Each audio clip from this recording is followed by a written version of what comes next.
Welcome back, everyone, to episode 2 of our Shancheng Budao series here in Chongqing.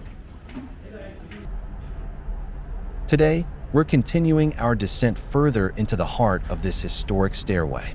And this journey is filled with color, music, food, even a secret tea house that's been here for generations. So let's begin.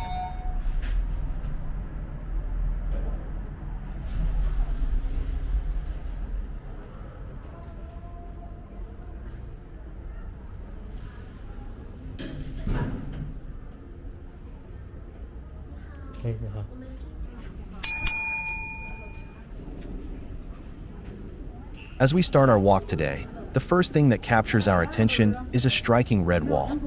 Painted boldly across it are the words Chongqing Budao, which translates to long-lasting happiness without worries.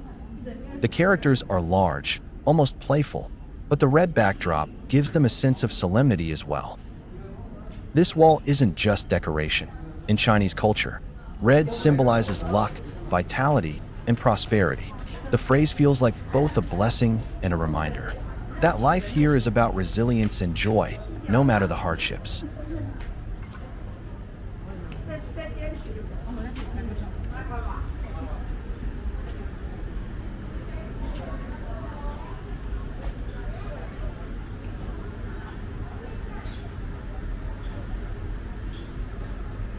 After the red wall, I turn into a side alley, and immediately, the world narrows. Above me, dozens of tiny lanterns hang in neat rows. The alley is so tight that if you stretch your arms, you could almost touch both sides.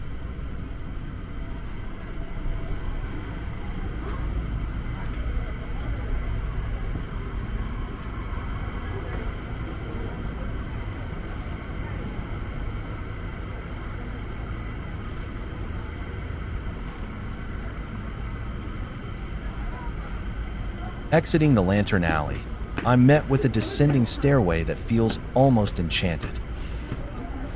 Both sides of the path are lined with flowers, carefully planted in pots, woven into trellises, and even sprouting naturally from cracks in the stone walls.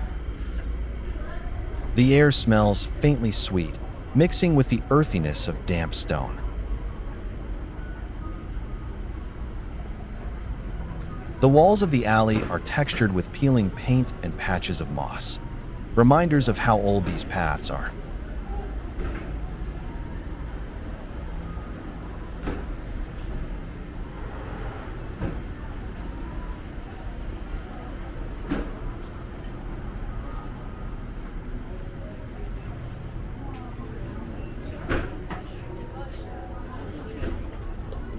As I walk down, the city begins to open up again.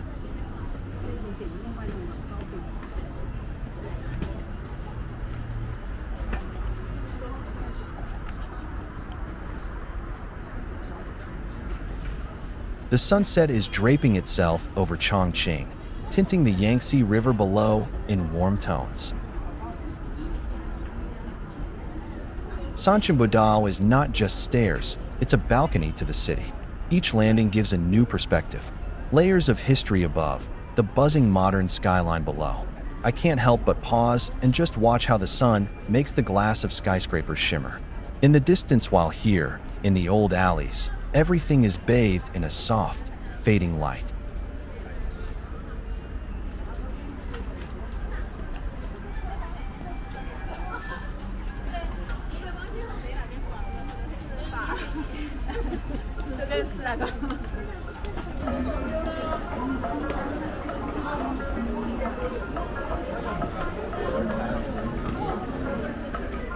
Continuing further down, I turn into another side path, and suddenly the quiet stairway opens into a lively square. It's almost like stumbling upon a secret courtyard.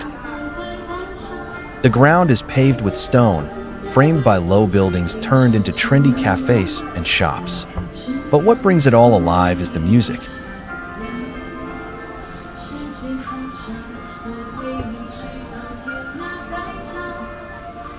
On one side, a young lady is singing a song, her voice carrying through the square. Around her, groups of young people sit on low stools, sipping tea or coffee, chatting, or just listening.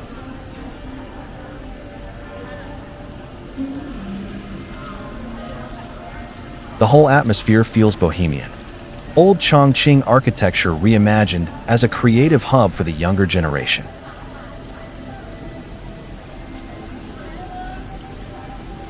Back on the main path, the atmosphere turns festive again as the shops line up, one after another. Some sell traditional Chongqing snacks like glutinous rice cakes covered in crushed peanuts, or skewers of spicy mala tofu. The air is full of aromas: chili oil, sesame, roasted nuts.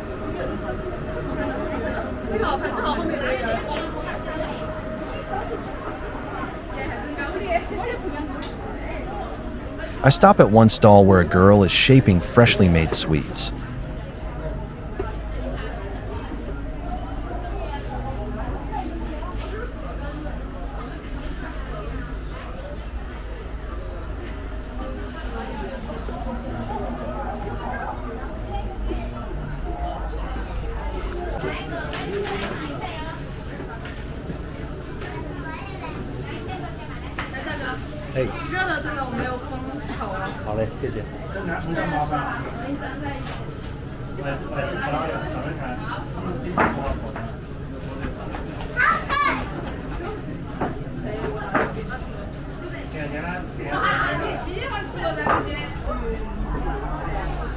People still rely on these steps to sell, to meet, to create memories.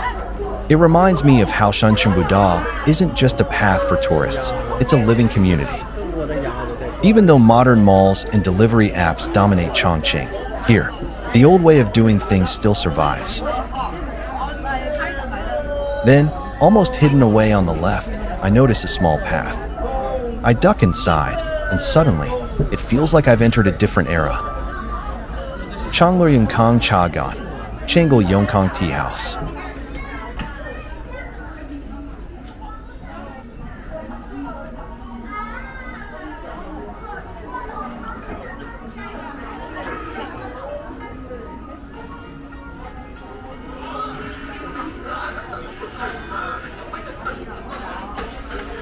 The tea house is dimly lit, with wooden beams overhead and carved windows letting in slivers of light.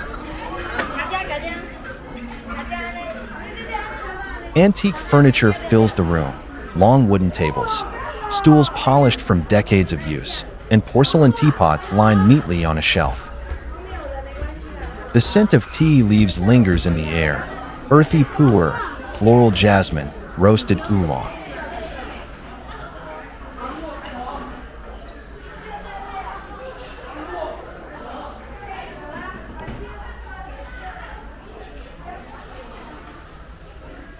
Drinking tea here, I realize, is not about quenching thirst. It's about slowing down, about giving time back to yourself in a city that never seems to stop moving.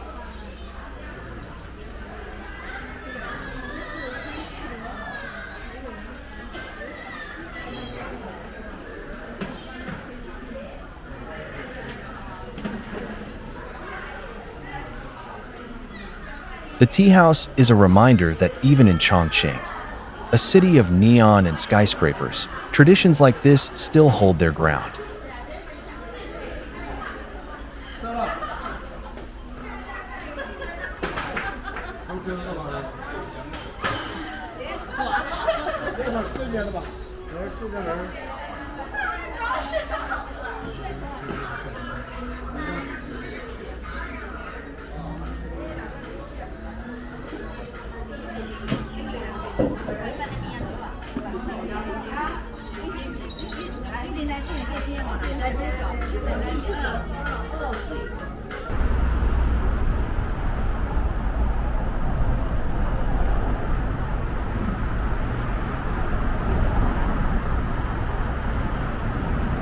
As my journey down Shancheng Budao comes to an end, I make my way home.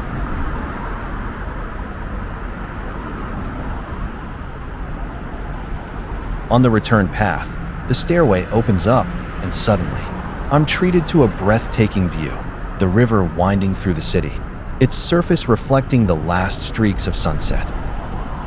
In the distance, Chongqing's famous bridges arc gracefully across the water, glowing with early evening lights.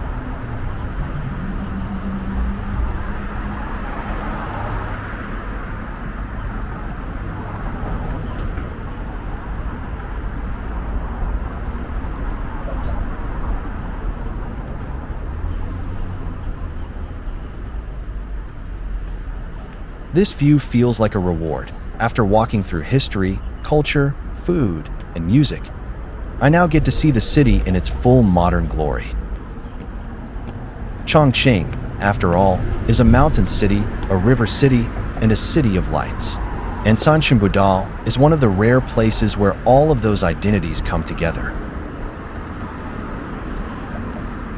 That wraps up episode 3 and the entire chapter of our Shancheng Budao walk.